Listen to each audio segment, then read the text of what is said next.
Greetings, kindred. I am Voivode Maquette, and this is our world of darkness, which is also our world of silence because I'm having issues with my audio, and due to that, we will not be having a soundtrack for this conversation. It is Thursday, and on Thursdays, we discuss the many denizens of the world of darkness.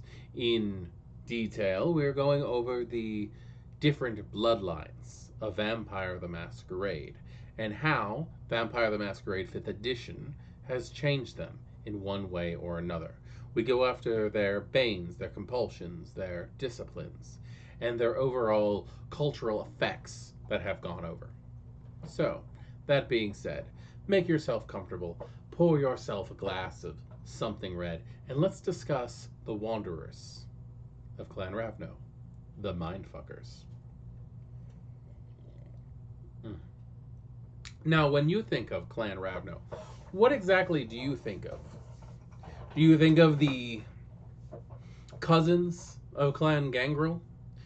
I personally think of a interesting mix between Clan Malkavian and Clan Toreador. They're seductive, but they're in your head. They cause you to see things that are not truly there, to sense things that are not truly there, to experience things that are not truly happening. And I believe that they do this for a reason.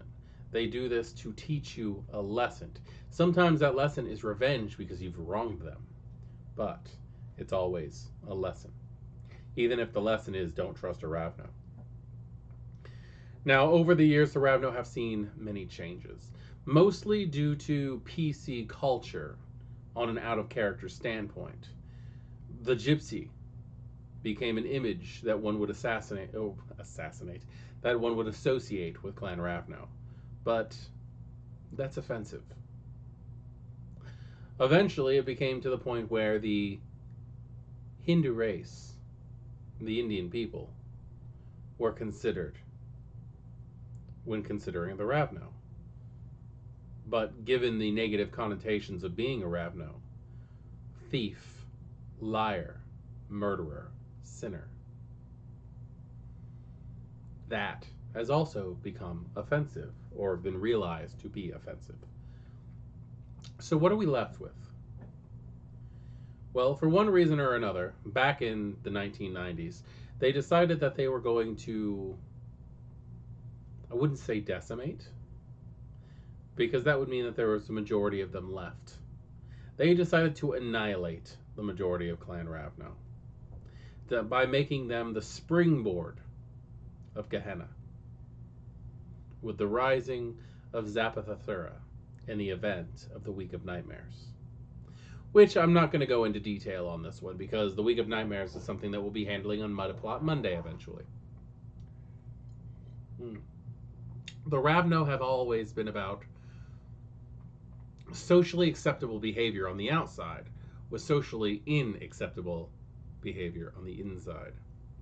They are the Cadbury egg of trouble. Now, when you think of Ravno, I personally always go into the ideals of the prince does not want them there, but is too afraid to tell them to get out.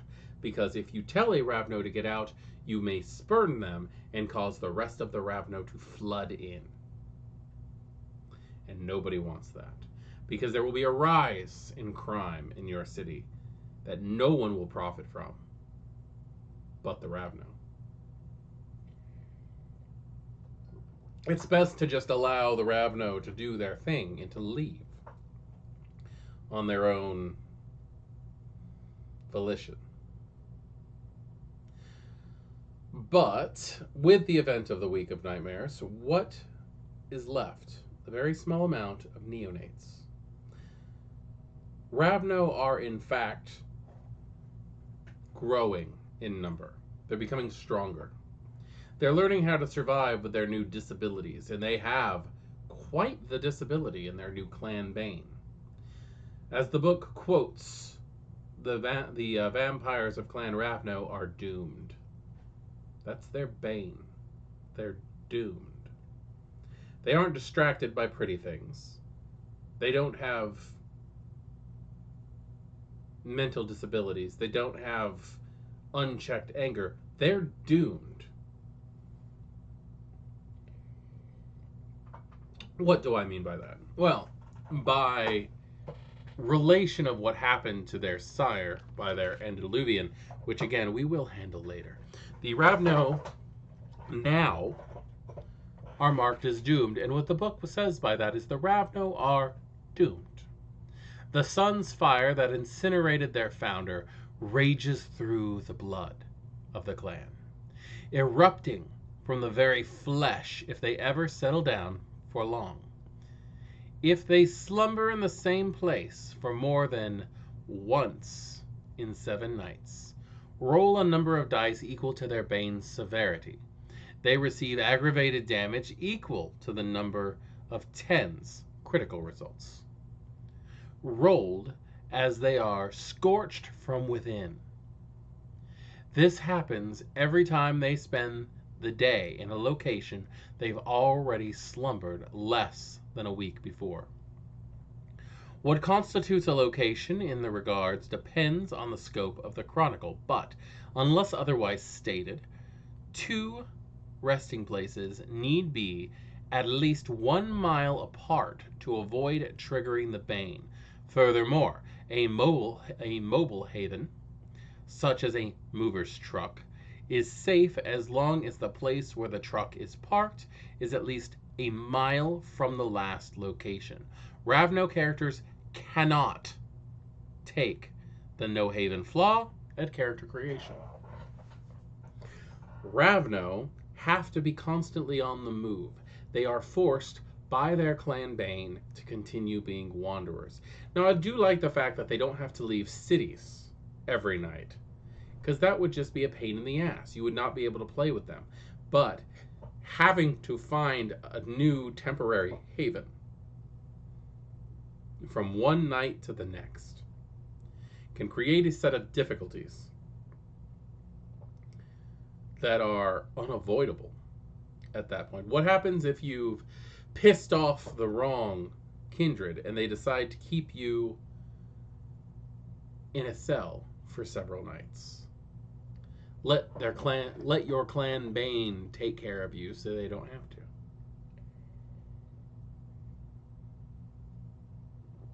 Ravno sure as hell got the short side of the stick. I do, however, appreciate this a lot better than the old clan disadvantage, where they had signature crimes and things like that.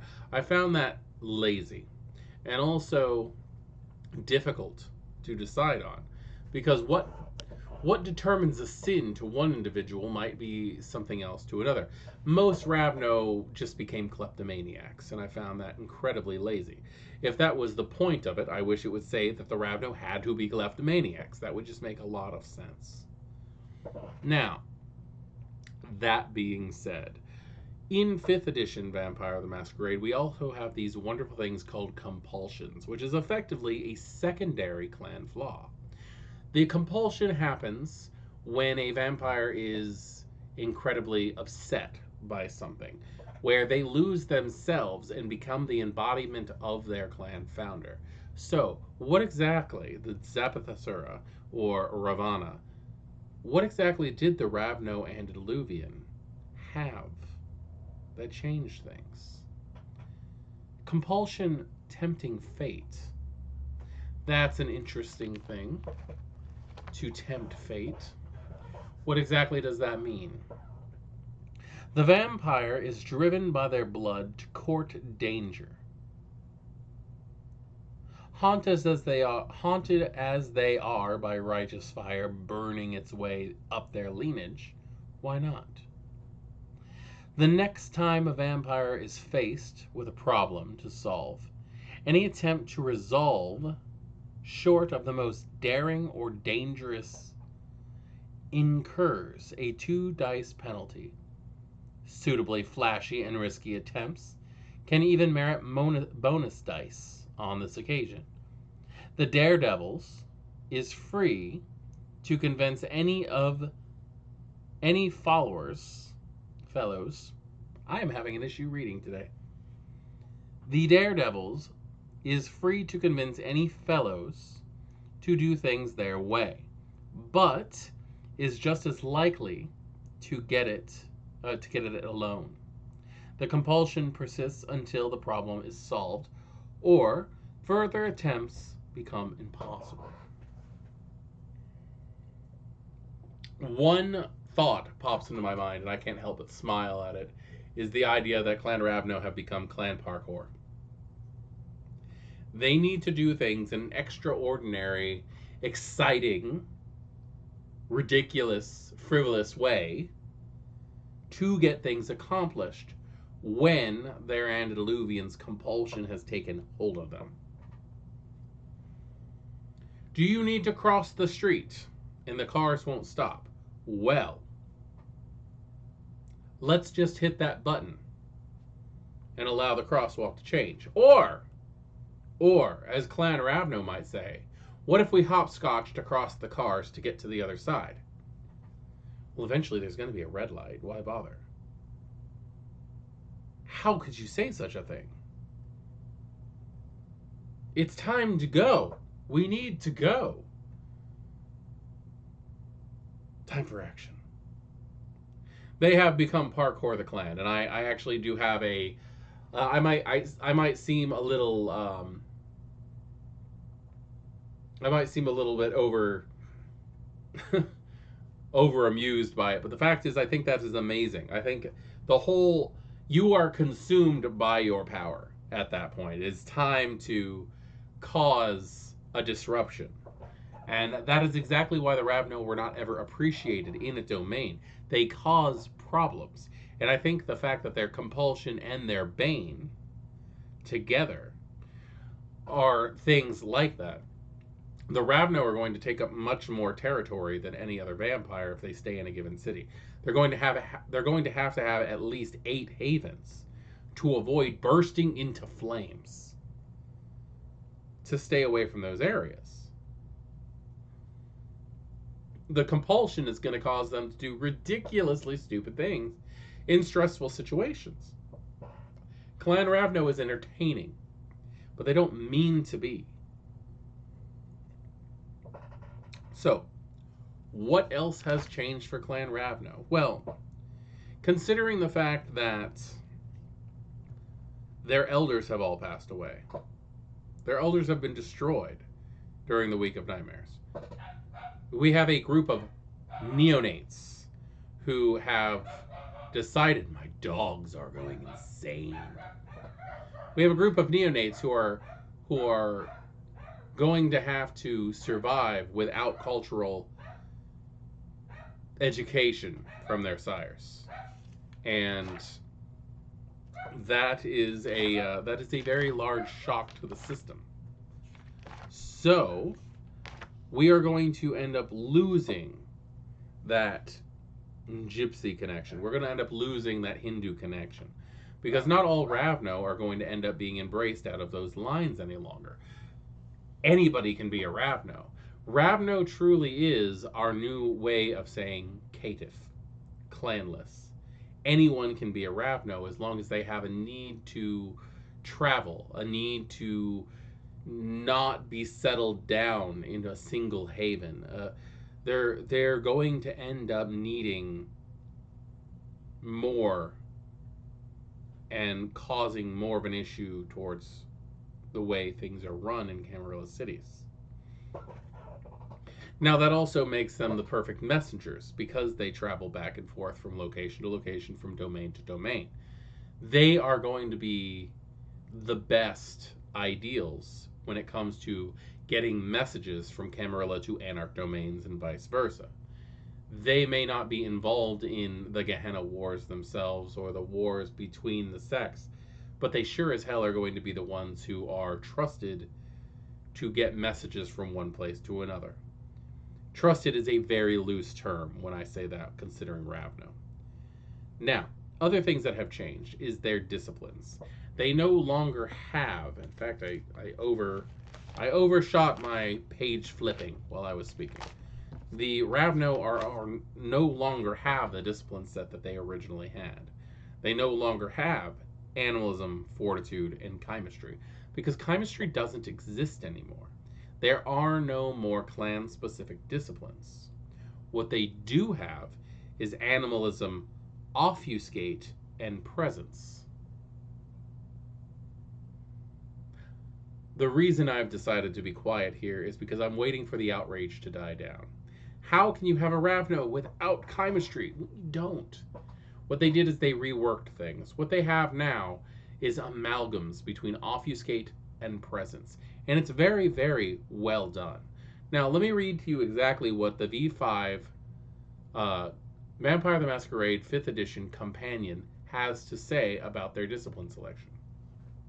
Animalism, which was always there for Clan Ravno. There was a small bloodline who would not have animalism and would have auspex, but let me read this to you real quick.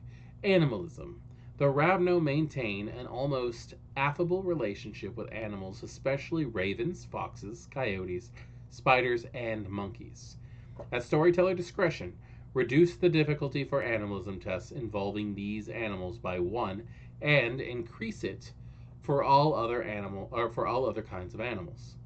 Employing these familiars as spies, distractions, and the occasional companion, a Ravno is never truly alone on the road. Now, the reason why they are up a trait when discussing things with ravens, foxes, coyotes, spiders, and monkeys is because these are representations of trickster gods throughout many cultures: Native American, Norwegian, Norse, African, and Hindu. These representations of these gods, they give them more of a familial connection, and it makes a lot of sense. Now, they also are said to have obfuscate, where the book says, while many rogues are able to vanish from sight and remain hidden, the clan is also adept at extending the use of obfuscate to craft elaborate and sustained hallucinations, effectively using their presence to propel the properties of the discipline to encompass more than their own visage. There's your chemistry. It's not gone, it's just changed. And I find that vampire fans, World of Darkness fans, much like other people, don't like change. But I would like you to tell me in the comments below if you can think of a better use of common disciplines to replace chemistry than obfuscate and presence mixed together. Sometimes I wish I do this on live streams because I wish that I could see what people would actually think, but there is none that I can think of. If you were going to say there is no such thing as clan-specific disciplines, how would you explain chemistry using that thought? Now, with vicissitude and the clan Zamitzi, I never considered the idea of auspex or of dominate and protean being used together. I had ideas of auspex and protean being used together, but I do enjoy the way that the Vampire the Masquerade 5th edition companion has mastered the use of vicissitude being a mix of protean plus dominate, dominating their beast to do what they want it to do. So the idea of presence and obfuscate being meshed together to create psychic projections, to create hallucinations on people, I think this is finely well done. Maybe dominate could be used in this sense, but I think presence, I think the seductive nature of Clan Ravno shines through very well. Now, speaking of their presence, the book says the go-to method when natural charm and persuasion isn't enough, few daredevils are without at least a measure of this discipline. They make frequent use of presence to procure victims in a pinch, and the discipline also has a part to play in hallucinatory powers. I think that is worded well, and I think that it makes a lot of sense. Now, why don't we take a look at actual chemistry? Obfuscate level 2. presence level 1 amalgam. So you have to have the first level of presence, and this is your second level of obfuscate. So you have to have either daunt or awe to work this power. The level is called chemistry. The vampire is able to create brief but vivid hallucinations, distracting and drawing the attention of those affected. A hallucination can affect any single sense. It can be visual, audio, tactile, etc., occurring long enough to make an impression before ceasing. The user decides on the specifics of the hallucination. Though, due to its brief nature, it cannot convey more than something glimpsed in the corner of the eye or a voice faintly heard. It cannot be employed to create a fake ID, for example. Dice pools, manipulation plus obfuscate, versus composure plus wits, cost 1 rouse check. The system. The vampire rolls their manipulation plus obfuscate. Anyone unprepared and within eyesight of the vampire is eligible to experience the hallucination by being in line of sight of its projected appearance or by being in the target of a tactile sensation. Is distracted, losing 2 dice on their next action. Additionally, those who fail to resist using their composure plus wits lose their next active action if they fail. I'm going to reread that sentence because I think the wine is getting me. No, I said it correctly. Additionally, those who fail to resist using their composure plus wits lose their next action, their next active action as if they fail. Words are not working well for me right now. However, they can still defend and resist as normal with a 2 dice penalty.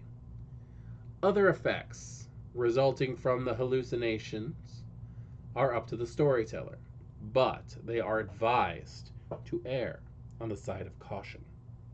These hallucinations can never be recorded or transmitted, such as by using ghosts in the machine. Duration, 1 turn. I am a fan of the way that the chemistry discipline works, because I find that most disciplines outside of the Cardinal 8 were fluff for the most part.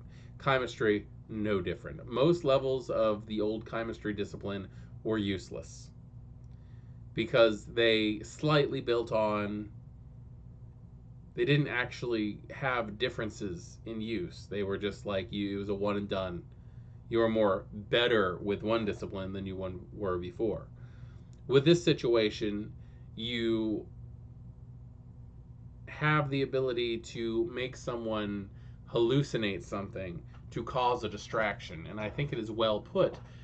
Imagine being face to face with someone that you find a threat, but out of the corner of your eye, you notice somebody who seems to be on their side wielding a weapon. That is enough for them to be able to get the upper hand in fight.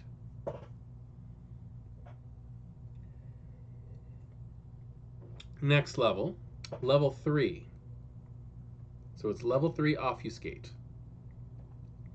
Fata Morgana.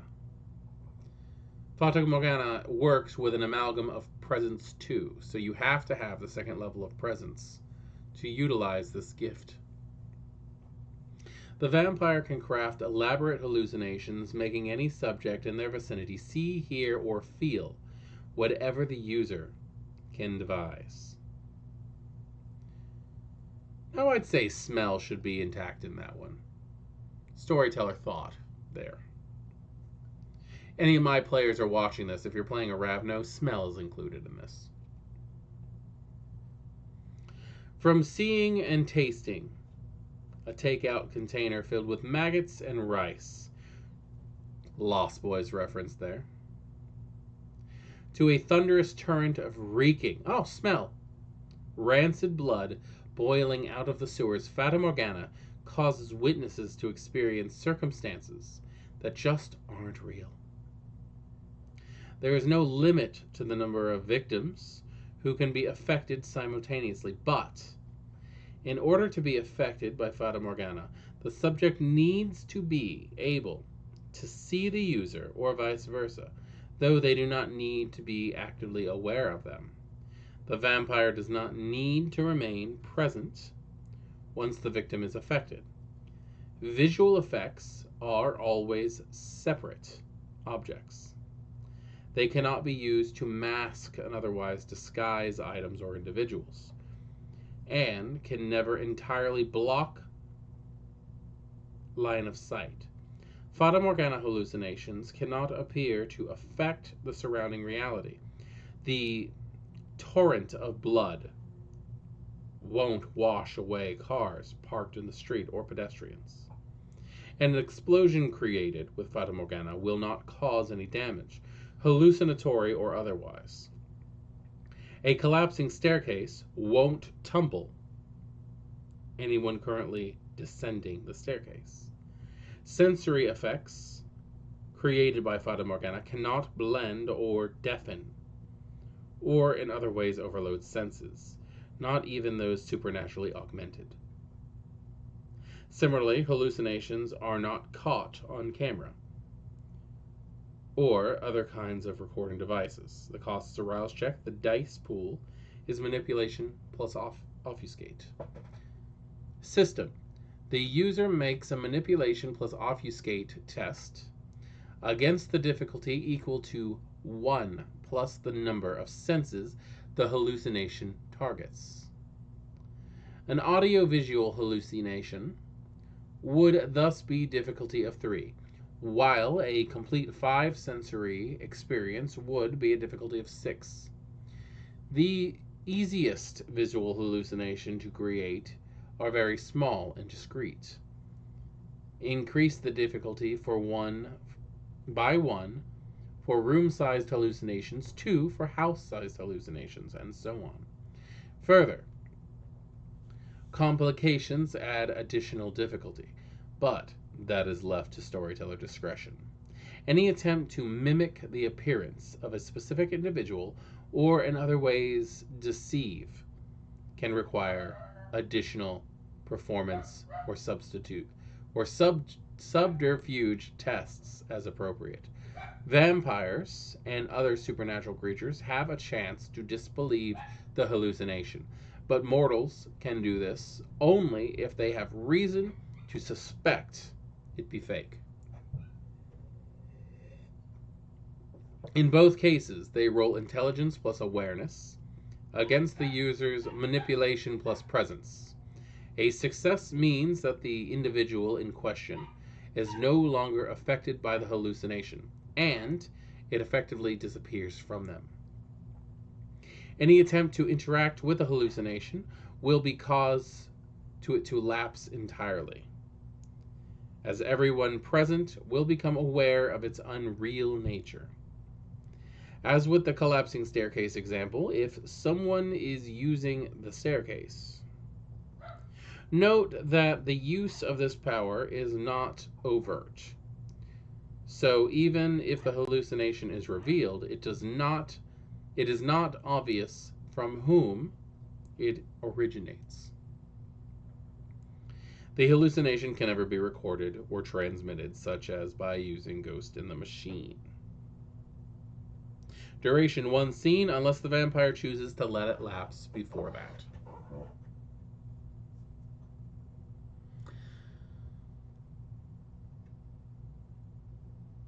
Fata Morgana is probably one of the most beautifully constructed disciplines I've seen in Vampire the Masquerade 5th edition. The abilities presented in the chemistry discipline in previous editions of the game have been wanting, in my humble opinion. I played Ravno. One of my favorite characters I've ever played was a Ravno. I pasted him on myself. It is difficult to play a character based on yourself. That I've discovered. But he was also one of the characters that, in my opinion, seemed to grow the fastest as a character.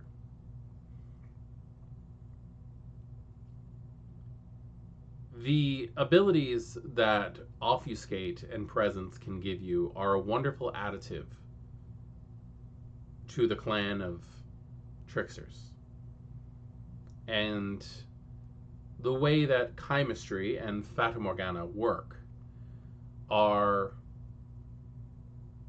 beautifully crafted to allow you to create the types of hallucinations that a Ravno would actually need without all the extra fluff. You're no longer just spending XP to get to the next level. You're spending your experience traits to buy something that is truly useful. Now, I understand that a lot of you would be considering the fact that there is no more horrid reality. Does there really need to be one? Ravno are not assassins. Ravno are not anything, in my opinion, that would truly need a horrid reality. I'm not saying that these things couldn't be homebrewed, but I'm just saying they're not 100% needed. In the larger grand scheme of things in the meta plot, Vampire the Masquerade 5th edition, I think, is handling things fairly well when it comes to the idea that there are disciplines that are inherent in all kindred. However, certain kindred have the ability to use them in specific ways. Chemistry and Fata Morgana prove to me that the Ravno are a acceptable bloodline, and I prefer to not see them destroyed. I hope that they can climb themselves out of the hole that they've been put into. I hope that they can outlive the legacy of the Week of Nightmares.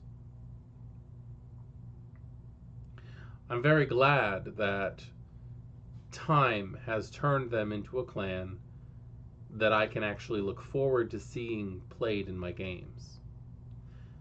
From storyteller to storyteller, please don't hinder a good player from being able to use what Clan Ravno has to offer in your games. From player to player, we deserve to be able to use these interesting powers and these interesting bloodlines to craft the story that we truly want to craft. As storyteller to player, please don't fuck up this chance. And as player to storyteller, please give us the chance. That, in my opinion, is how the Ravno do. Please, if you think this has been informative, drop a like. If you think you have a friend who enjoys Clan Ravno as much as I do, share. And if you're new to this channel and would like to continue on with these discussions that we have every Thursday, subscribe. I am Voivode Maquette. This is our world of darkness. And I thank you for joining me in this clan discussion about Clan Ravno, the Mindfuckers. Have a good evening.